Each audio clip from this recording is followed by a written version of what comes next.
Hello, welcome. Thank you for joining us on this edition of News 2. I'm Sandra Gumansing. In our top story, Governor Kenneth Mapp sharply criticized two government entities on Tuesday. During a press conference at Government House, the governor announced his intention to strike down a major piece of legislation forwarded to his office. He also lambasted top officials at the government employees' retirement system. News 2's April Knight has the story. Governor Kenneth Mapp said he's going to veto the Senate's rewrite of his proposed borrowing bill. It would do no good for the territory. Now, remember last month, lawmakers took that bill, which called for the issuance of bonds worth $426 million, and broke it off into two pieces. They tabled the part which contained funding for capital projects, but approved the portion of the bill which called for working capital worth $247 million. The governor did not mince words describing the senator's rewrite of the bill. He called it deeply flawed and dangerous. This bill that I received is so flawed that if I should allow this bill to become law, we will be foreclosed from the capital markets and we will be downgraded to the lowest ebb by the financial market. According to the governor, he'll be calling for the Senate to convene in session to deal with the borrowing bill again.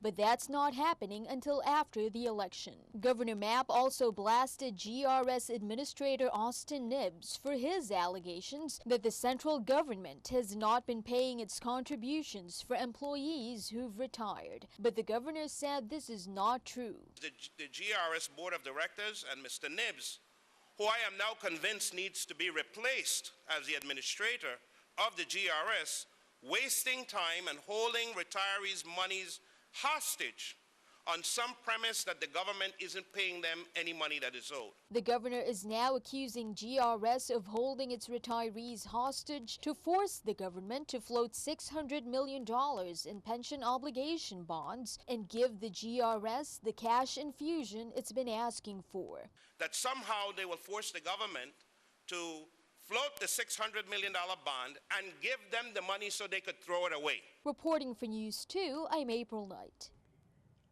Now, in the same press conference, Governor Mapp also announced that Randy Knight is out as the governor's chief of staff. According to the governor, Knight resigned last week in spite of speculation that Knight's exit was a result of tense relationship with other members of the cabinet. Governor Mapp said he knew from the beginning that this time would come. Here's more. When I announced Randy's appointment in January 2015, Mr. Knight made it clear that he could stay probably about a year, that you know, he's got his businesses to run and his things to do, and he would give us about a year, and he was really able to give us much more than a year. He gave us 20 months, and I really want to thank him publicly for his service. And that's one top official out, but here's a new one coming in. The Bureau of Information Technology has a new chief. Angela Riddick was appointed by the governor as the BIT's new director, replacing interim director Jesus Caban. At the top of the governor's tasks for Riddick was the modernization of the VIPD and the Department of Justice. Ensure that our law enforcement community, first the VIPD and then the Department of Justice, have the most modern, secure, and up-to-date digital systems so that we can continue in our progress in bringing under control the violent crime that we have in the territory and to be able to protect our citizens. Senator Novelle Francis is calling on Governor Kenneth Mapp to include plans to address sick government buildings in his discussions of community health and employee wellness from that same press conference. He said many of our government-owned or leased buildings are known to be infested with mold. It can lead to various health ailments. The senator says he has fielded calls from employees of various agencies to include the Departments of Human Services, Labor, Education, Division of Paternity and Child Support, and Wanaflubi Hospital about the poor environmental conditions. He's asking for the governor's team to evaluate all owned or leased properties that house government offices. Ms. Elka Anthony, 35 years old, of Frederickstead, who is employed by Vitima as a 911 dispatcher, was arrested pursuant to an arrest warrant on October 26. Here's more from VIPD.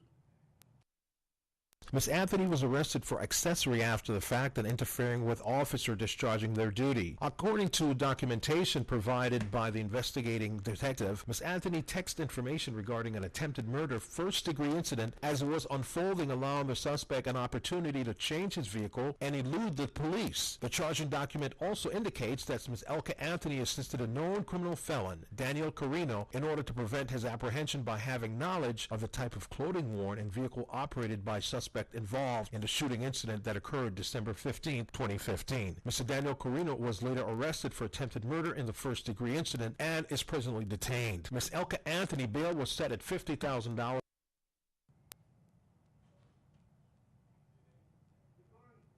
Meanwhile, Vatima's director, Mona Barnes, she reacted to the arrest. She said, "I understand that this may raise concerns about the integrity of the 911 system. While Ms. Anthony remains innocent until proven guilty, I want to ensure the community and to state that this agency does not tolerate employees who do not uphold Vatima's policies and who do not abide by the law. I ask the community not to pass judgment on 911 operators as a whole. Vatima's 911 operators are dedicated employees who often go above and beyond to serve this community in their time of greatest need." Vatima fully cooperated with the investigation. Anthony will be placed on leave without pay pending the outcomes case. A concerned citizen reported approximately 6 shots fired in the vicinity of VI Cargo at approximately 9:28 a.m. October 26. Police say 2 dark-skinned males wearing dark shirts were observed running to the rear of the building. Officers observed 2 individuals fitting the description close by in the vicinity of Quality Foods on the Hess Road. The 2 individuals were detained and arrested. 18-year-old Raja Kaul and a male minor. 2 firearms, a mask, and cell phone were recovered from the 2 suspects. A witness stated that they were just robbed of cash and a cell phone by 2 individuals fitting the description of the 2 individuals detained and arrested.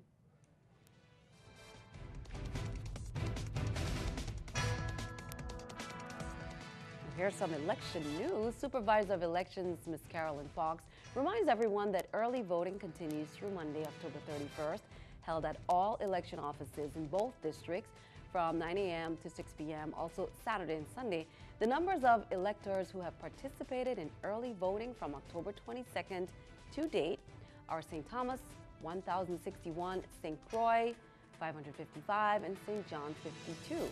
Fox said, if this pace continues, a record number of people will be voting early this year, and the total number could represent approximately 15% of all ballots casted on Election Day. As of October 9th, the last day of voter registration, there were 46,065 registered voters. The Joint Boards of Elections met on Tuesday, October 25th, and voted to have the ballots reprinted with party symbols. Those that have already voted early, including absentee voters' votes, will be counted. With just 13 days to go before Election Day, both Donald Trump and Mike Pence are breaking with the traditional election playbook, spending time outside of the battleground states. This comes just as a new poll shows Donald Trump holding a slight lead in Florida, a state Trump himself says is a must-win. Scott McLean has this report. It's an unconventional campaign move, even for an unconventional candidate. With the notable exception of 1600 Pennsylvania Avenue, this is the most coveted piece of real estate in Washington, D.C. Donald Trump spent the morning opening his brand new hotel. Critics question the time off the trail so close to the election, but not his campaign. And we're very excited to show America what this man actually does. He fixes things, he builds things. The grand opening speech had a clear political message. My theme today is 5 words: under budget and ahead of schedule. We don't hear those words too often in government, but you will. Trump's running mate Mike Pence is also taking a detour, this one to reliably Republican Utah, where Trump is holding on to a less than comfortable lead. But Trump's work in battleground states may be paying off. The latest New Hampshire poll shows him closing the gap to just 4 points. And in Florida, a new poll shows him with a slight 2-point lead. Both polls are within the margin of error. Almost 8! Hillary Clinton is spending her 69th birthday fighting for support in Florida. But she also took time Tuesday to accept an endorsement from Adele, though she can't win the British singer's vote. Beyond the Washington ribbon cutting, Trump promised to focus on North Carolina, New Hampshire, and Florida. Nationally, he is slowly closing the gap, but with a new ABC News poll showing him still 9 points down, it's an uphill battle to win. In Washington, I'm Scott McLean. Keeping our eye on the economy, here's a look at the stock market watch at the New York Stock Exchange. According to the numbers there, we can see the Dow up 30, NASDAQ and S&P down. Coming up on News 2, more on the collaboration between the Virgin Islands and the Kingdom of Denmark to revitalize historic buildings in the VI. That's coming up.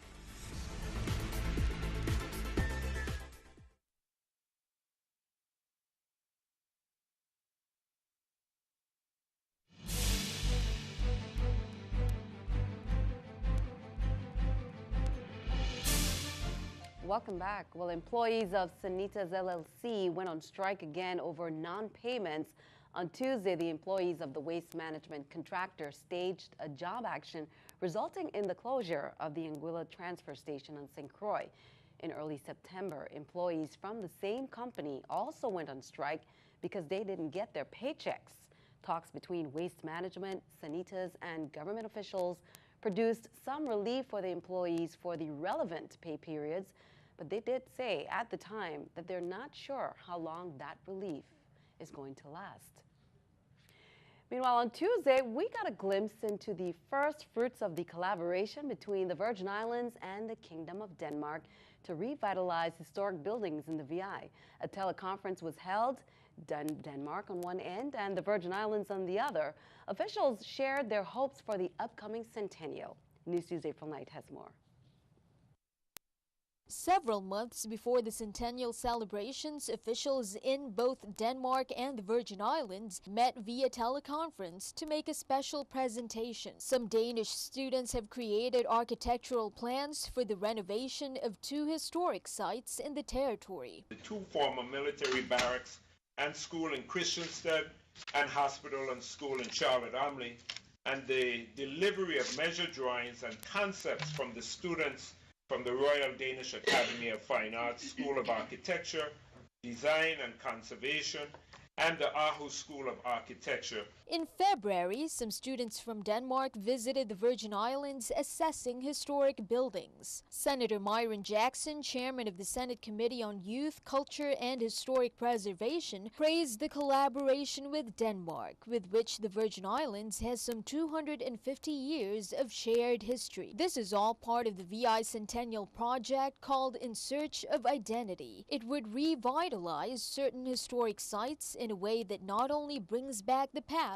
but also benefits the future. Officials expect the project to help generate revenue through tourism. It could also result in a vocational school for craftsmanship where students can learn how to preserve historic buildings. The introduction of Bill 31-0472 tomorrow for our joint historic collaboration will formalize the transformation of these structures, historic communities, and provide places for the transmittal of knowledge, cultural heritage, and engagement with our youth, community, and all those interested in this rich cultural heritage.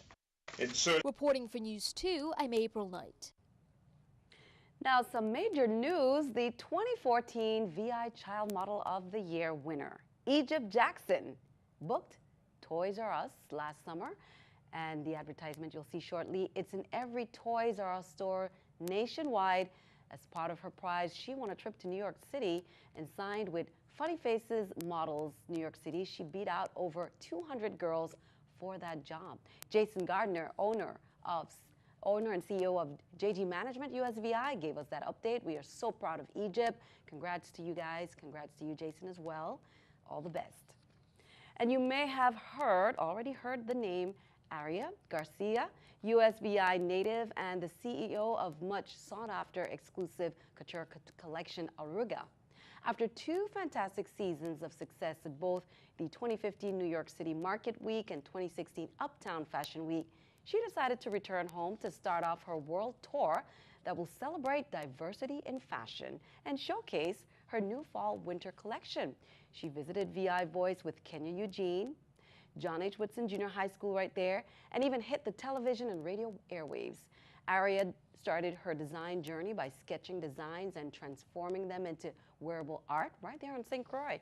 Aria has worked with a number of famous designers and clients. Welcome her back home. Great job. Well, in other news, Haiti relief efforts continues. Last night, some pastors and volunteers met to discuss some plans.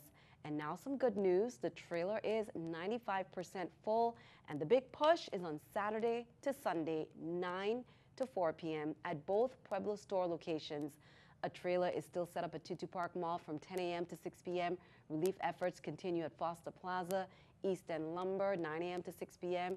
And if you wish to contribute to Rotary's Haiti collection, that effort, you can also call their disaster chairperson, Jacqueline Heiliger, at 340-277-3201. While turning our attention to Haiti, for years, the United Nations has refused to publicly acknowledge that its troops were the source of a massive cholera outbreak in Haiti in the wake of the 2010 earthquake. But now the UN is accepting moral responsibility for the outbreak that has sickened nearly 800,000 people and killed more than 9,000 others. The UN is currently hashing out a plan that could spend nearly $500 million to address cholera in Haiti. The 2010 outbreak, which is ongoing, has been linked to sewage that leaked from a UN base. It's the first recorded cholera outbreak in Haiti in 100 years. Well, just a little update here. The Peace Conference Against Violence has moved to Global Life Church due to the unforeseen circumstances. That conference will not be held at the Charlotte Kimmelman Cancer Institute. The scheduled time remains the same as follows: on the 27th to the 28th, 7 p.m., and October 29th at 9 a.m. There is a peace rally starting at 5 p.m. on October 30th at Emancipation Garden. That's Sunday. Now, many have suffered loss, experienced adversity, and living below their potential. That conference is for that. Again, it will be held October 27th to the 29th at Global Life Church. The Dreams and Visions workshop will be held on Saturday morning at 9 a.m. There is a registration fee for the workshop, which includes a teaching manual. Be sure to stick around. Your News 2 AccuWeather forecast is coming up next.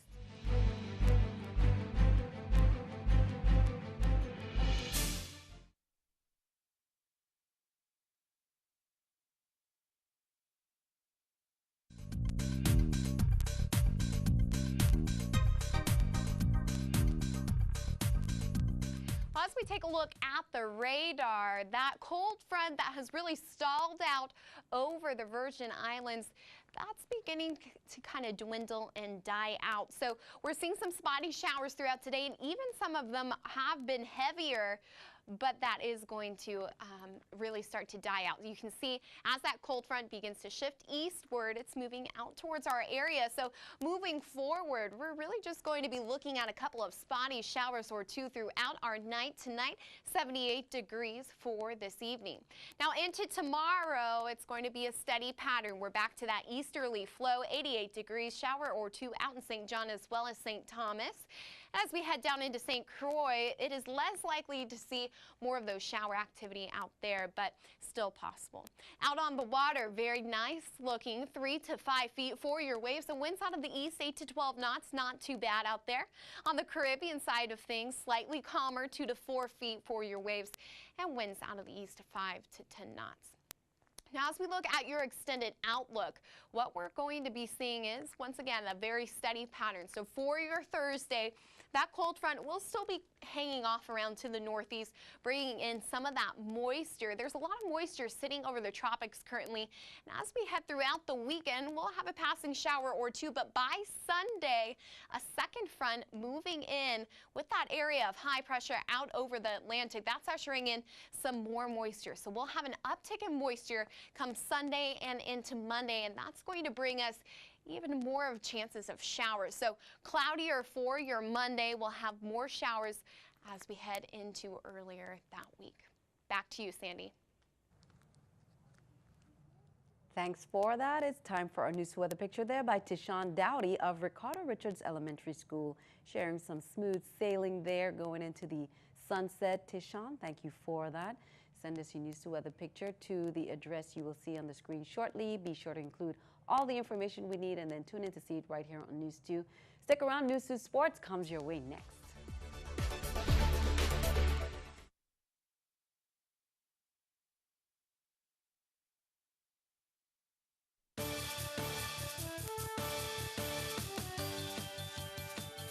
I'm Gary Anthony, and this is News 2 Sports.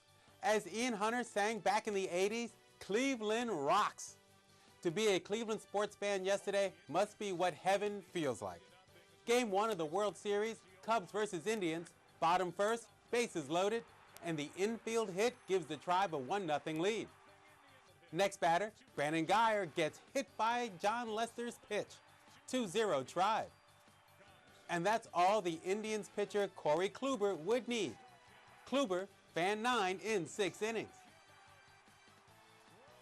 Cruising to the top of the 8th, Cubs down 3-0. They have runners on the corners. And Shelby Miller fans Kyle Schwarber to end the inning. Bottom 8, 2 on, and Roberto Perez crushes the 3-run homer as the Indians lay a 6-0 pasting on the Cubs and take a 1-0 series lead. Perez connected for 2 homers on the night and is swinging the bat with confidence. I'm just playing with a lot of confidence right now. I'm not trying to do too much at the plate. Just trying to control my emotions. First World Series experience, and trying to go up there and compete and try to get good ABs up there and trying to get a base and make something happen. And it's an unbelievable feeling. Because of incoming weather, Game 2 starts an hour earlier tonight at 7. Catch the U.S. Fox broadcast on Channel 9 SD or Channel 409 for HD, only on Innovator. Across the street from the ballpark in Cleveland, the Cavaliers opened their hoop season by raising their championship banner. There were smiles all around, and that was before the Cavs thumped the Knicks 117-88. Staying in the paint, a funny thing happened to the greatest basketball team ever assembled, also known as the Golden State Warriors, with their new addition, Kevin Durant. They got their doors blown off by the visiting San Antonio Spurs. Picking up the action in the third quarter, Warriors down by 12, Steph Curry to Draymond Green for the slam. Green would finish with 18 points and 12 boards. But the game belonged to Kawhi Leonard. Leonard across the lane for 2. Leonard with the steal and the jam over Durant. Leonard again with the shake and bake over Iguodala for a 20-point Spurs lead. Leonard would finish with a career-high 35 points, and the Spurs go on to spank the Warriors 129-100. And that's it for sports. Sandy, back to you. Gary, thank you for that. We'd like to thank you for joining us for all the latest in news, weather, and sports. I'm Sandra Duman saying have a wonderful evening.